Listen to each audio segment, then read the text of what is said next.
කරන්න. ඔය මෙච්චරලා අපිත් කතා කරන්න හදුවා කියලා මම දන්නවා නේ සම්මා. ගිහලා කතා කරන්න. ඔයාර වෙච්ච අසාධාරණෙන් ඔයා බේරනවා. මට හිතෙන විදිහට අග්නස් අම්මට ඕනියම් කරලා.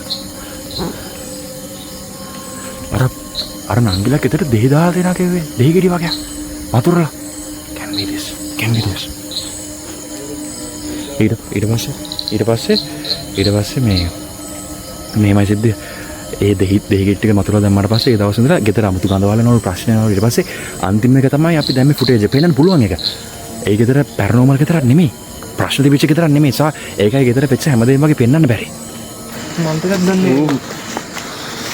ඒ අකුරු ගන්න තියෙන්නේ. අකුරු ජාති අකුරු තියෙන්නේ මට තේරෙන්නේ මොකක්ද තියෙන්නේ කියලා. ඊළඟට මොකද උනේ කියලා දැනගන්න ඕන නම් දැන් මෙන්න YouTube එකට ඇවිල්ලා මේ තියෙන විදිහට ෆගැන්ඩෝ කියලා සර්ච් කළා සම්පූර්ණ වීඩියෝව YouTube එකෙන් බලන්න.